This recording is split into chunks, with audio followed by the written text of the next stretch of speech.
my dear old things, Peter Christian forever.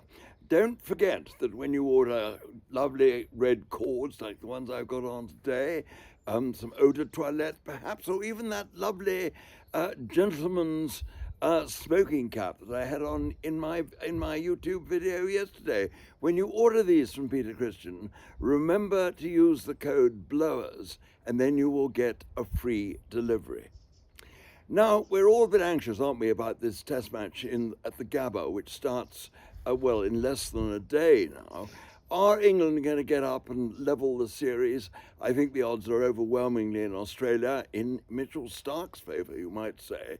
I should be very surprised if England do draw level in the series and win this match. I think Australia, I'm afraid, will go 2-0 up. I say I'm afraid, not because they don't deserve to, but because it's going to be, I think, really the end of the series, because when you're 2 down in Australia, you simply don't come back. Anyway, that is for tomorrow. But I wanted to take this occasion to tell you a splendid story about dear Shane Warne, who was, to my mind, the greatest bowler the game has ever seen.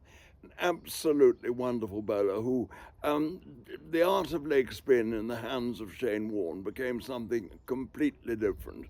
And I think those of us who met him and knew him in any way will never forget him.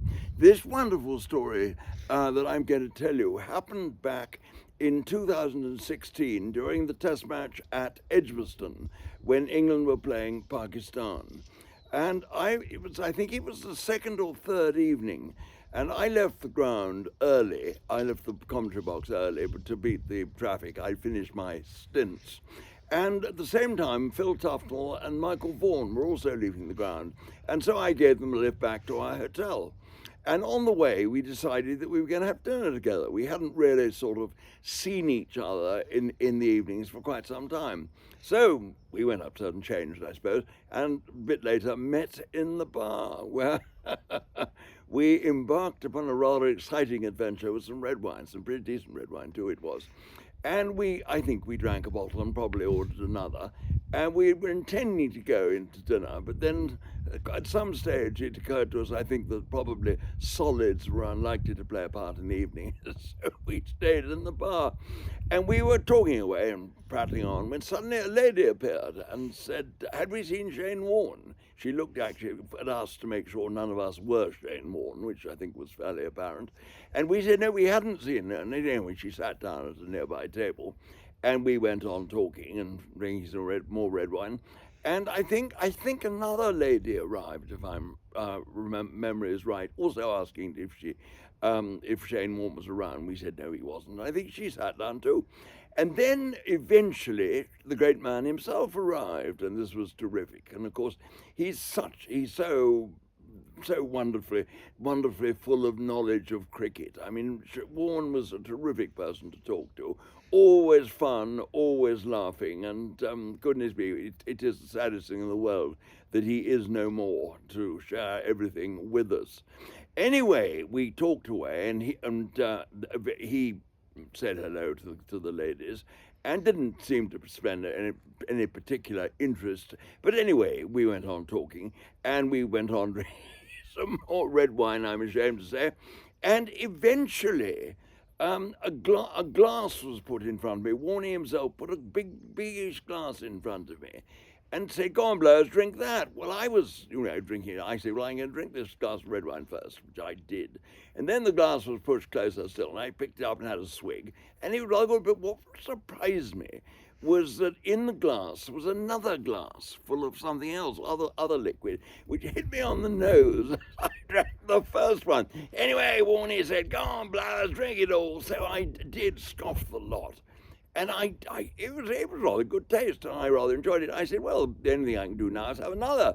So we went on talking. I had another. Warne giggled and got the other one, and I drank that too and said that was absolutely tremendous. And of course, you've guessed what happened next. I had a third one, aided and abetted by Warne himself, of course. And it came, and I polished it off, by which time, I'm ashamed to say, I was rather pissed. I mean, I drank a certain amount of red wine, and no, I didn't know what I'd drunk. And suddenly Warne told me that I'd been introduced and drunk 3 Jager bombs. And so there we were. And I do know, getting to bed that night was a really horrendous problem. They told me in the morning that Graham Swanee arrived at some stage, and that he and Warne had put me to bed, and I never felt a thing. Anyway, it was the greatest possible fun, and an evening I shall never forget. So to be introduced to Jager bombs by Shane Warne must go down as some sort of record, mustn't it? And it was hysterically funny, and an evening that I shall never ever forget. And the next day, did I have a hangover? Well, you know, funnily enough, I didn't.